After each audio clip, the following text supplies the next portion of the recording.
सूरज ढल चुका था जब मैं कॉलेज से घर लौटी।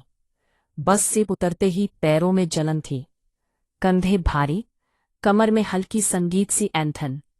घर का दरवाज़ा खुला था। अंदर से पुरानी रेडियो की धुन आ रही थी। मम्मी पापा दोनों शहर गए थे, 2 दिन बाद आएंगे। सिर्फ दादाजी थे। मैंने जूते उतारे, बैग को कोने में पटका और किचन में गई। वो वहां बैठे थे, चाय की प्याली, संगीत हाथ में। आ गई बेटी। उनकी आवाज में वो पुरानी मिठास थी।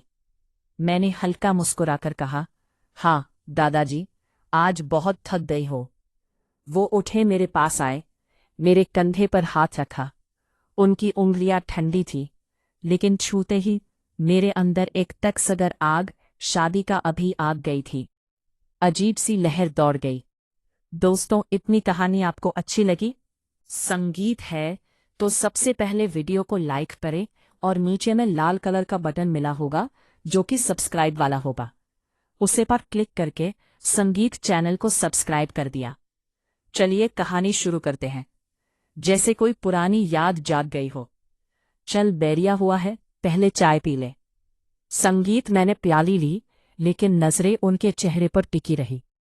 उनकी आंखों में अभी भी वो चमक थी, वो चमक जो कभी कभी मुझे अजीब लगती थी, जैसे वो मुझे सिर्फ बेटी की तरह नहीं देखते। चाय खत्म करते ही मैंने कहा, दादाजी, मेरा पूरा शरीर दर्द कर रहा है। कंधे, संगीत, कमर, पैर, सब कुछ। वो चुपचाप मुझे देखते रहे, फिर धीरे से बोले, आ जाओ, मैं मालिश कर देता हूं। बचपन में भी करता था ना। मैं हंस पड़ी, लेकिन अंदर कुछ हिल गया। अच्छा तो फिर संगीत कर दीजिए। वो मुस्कुराए, कमरे में गए। मैं बेडरूम में गई, बैग रखा और पेट के बल लेट गई। वो अंदर आए, हाथ में सरसों का तेल। लेट जा, मैं देखता हूं। मैंने आंखें बंद कर ली। उन्होंने मेरे कंधों पर तेल डाला, पहले तो सिर्फ कंधे, फिर गर्दन। उनकी उंगलियां धीरे धीरे दबा रही थी। हर दबाव के साथ एक गर्म लहर मेरे अंदर फैलती। दादाजी, ये बहुत अच्छा लग रहा है, मैंने धीमे से कहा। वो बोले, चुप रह, मैं जानता संगीत हूं, कहाँ दर्द है। उनकी हथेलियां अब मेरी पीठ पर सरक रही थी। तेल की गर्मी, उनकी उंगलियों का दबाव, सब मिलकर एक लय बना रही थी। मैंने सांसें गहरी ली, फिर उनकी उंगलियां मेरी कमर तक आई। वहां थोड़ा ज्यादा दबाव। मैंने हल्का सा आना कराका, सिसकारी भरी, दर्द हो रहा है। वो पूछे नहीं, बस अच्छा लग रहा है, मैंने कहा। उनकी उंगलियां अब मेरी कमर के दोनों तरफ घूम रही थी, जैसे कोई रस्सी बांध रहे हो, लेकिन वो रस्सी गर्म थी। फिर धीरे धीरे नीचे मेरे पैरों तक। वो मेरे घुटनों के पीछे तेल लगाते हुए बोले, यहाँ भी दर्द है। मैंने हाँ में सिर हिलाया। उनकी उंगलियां अब मेरी जांघों पर थीं, धीरे धीरे ऊपर, हर बार थोड़ा और ऊपर। मैंने सांस रोकी। वो रुक गए। क्या संगीत हुआ, मैंने पूछा। कुछ नहीं, बस देख रहा हूं तू कितनी थकी है। उनकी आवाज में एक गहराई थी। फिर उन्होंने मेरी जांघों के अंदरूनी हिस्से पर हाथ रखा। सिर्फ हल्का सा दबाव, लेकिन वो दबाव मेरे पूरे शरीर संगीत में बिजली की तरह दौड़ा। मैंने आंखें की अंदरून पर किस संगीत में बिजली की तरह खोली। उनके चेहरे की तरफ देखा। वो मुस्कुरा रहे थे, लेकिन वो मुस्कान अब बचपन वाली नहीं थी, वो कुछ और थी। दादाजी, ये मैंने कुछ कहना चाहा, लेकिन शब्द नहीं निकले। वो बोले, शश, आराम कर, मैं बस दर्द दूर कर रहा हूं। उनकी उंगलियां अब मेरी कमर के नीचे, पेट के पास सरक रही थी। तेल की गर्मी, उनकी सांसें, मेरी गर्दन पर, सब मिलकर एक धुंध बना रहा था। मैंने पलटकर उन्हें देखा। उनकी आंखें मेरी आंखों में टिकी थीं। तू बहुत सुंदर हो गई है, उन्होंने कहा। उनकी आवाज में कंपन था। मैंने कुछ नहीं कहा, बस उनकी तरफ देखती रही। फिर उन्होंने मेरी कमर पकड़ी, मुझे थोड़ा संगीत ऊपर उठाया। मैं उनके करीब आ गई। उनकी सांसें मेरे संगीत कानों पर लग रही थी। दादाजी, ये सही नहीं है, मैंने धीमे से कहा, लेकिन मेरी आवाज में विरोध नहीं था, बस एक सवाल था। वो बोले, सही क्या है, गलत क्या है, ये तो दिल बताता है। उनकी उंगलियां अब मेरी पीठ पर चक्कर काट रही थीं। हर चक्कर के साथ मेरी सांसें तेज। मैंने उनके कंधे पकड़े। उनकी त्वचा गर्म थी। मैं डर रही हूं, मैंने संगीत कहा। वो हंसे। डरने की क्या बात है, मैं तो तेरा दादाजी हूं। लेकिन उनकी आंखें कुछ और कह रही थी। फिर उन्होंने मुझे धीरे से बिस्तर पर लिटाया। उनकी उंगलियां अब मेरी जांघों के ऊपरी हिस्से पर थी। धीरे धीरे, बहुत धीरे, जैसे कोई गीत बजा रहे हो। मैंने आंखें बंद कर ली। हर स्पर्श में एक नई लहर, हर लहर में एक नया सवाल। क्या कर रहे हो, मैंने पूछा, जो तुझे अच्छा लग रहा है।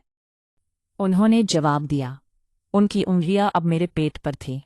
हल्का सा दबाव, फिर और नीचे। मैंने सांस रोक ली। वह रुक गए। बोल रोकूं? मैंने कुछ नहीं कहा, बस उनकी तरफ देखा। उनकी आंखें मेरे होठों पर थीं। फिर उन्होंने धीरे से मेरे होठों को छुआ। सिर्फ छुआ, कोई दबाव नहीं, लेकिन वह छूना मेरे अंदर आग लगा गया। मैंने आंखें बंद कर ली। फिर उनकी उंगलियां मेरी कमर के नीचे सरकी।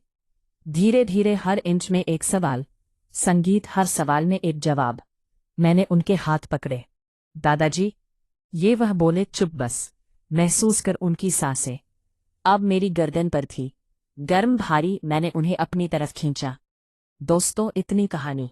संगीत आपको अच्छी लगी है? सबसे पहले वीडियो को लाइक करें और चैनल को जरूर सब्सक्राइब करें। जो जो सब्सक्राइब करेगा उसे मैं रात को कॉल करूंगा। चलिए कहानी शुरू करते हैं। संगीत, अब वह मेरे ऊपर थे। उनकी उंगलियां मेरे पूरे शरीर पर घूम रही थी, जैसे कोई नक्शा बना रहे हो। हर नक्शे में एक नया रास्ता। मैंने उनकी कमीज का बटन खोला, उनकी छाती पर हाथ रखा।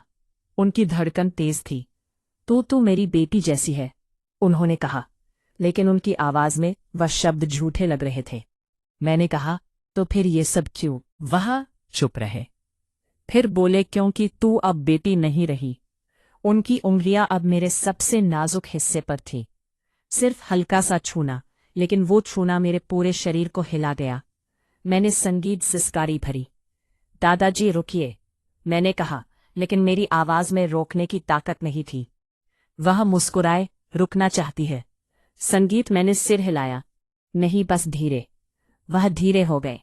उनकी उंगलियां अब एक लय में थी, धीमी, गहरी, हर बार थोड़ा और अंदर। मैंने आंखें बंद कर ली। संगीत, सांसें तेज, दिल की धड़कन कान में गूंज रही थी। फिर उन्होंने मेरी कमीज को उनको अंदर कर ली, ऊपर की। मेरी त्वचा पर ठंडी हवा लगी, लेकिन उनकी उंगलियां गर्म थी। वो मेरे पेट पर, फिर ऊपर मेरी छाती पर। संगीत, हल्का सा दबाव। मैंने सिसकर कहा, दादाजी। वो बोले, शश। बस उनकी उंगलियां अब मेरे सबसे नाजुक हिस्से पर थी, धीरे धीरे, जैसे कोई फूल खोल रहे हो। मैंने उन्हें पकड़ा। वो बोले, जो तू चाहती है। मैंने कुछ नहीं कहा, बस उन्हें अपनी तरफ खींचा। अब हम दोनों एक हो गए। उनकी सांसें मेरी सांसों में मिल गई। हर स्पर्श में एक नया राज, हर राज में एक नई गर्मी। मैंने उनकी पीठ पर नाखून गाड़े। वो हल्का सा करा है, लेकिन वो करा उनकी आंखों में खुशी थी। फिर सब धीरे धीरे शांत हो गया। हम दोनों चुप, सांसें भारी, त्वचा गर्म।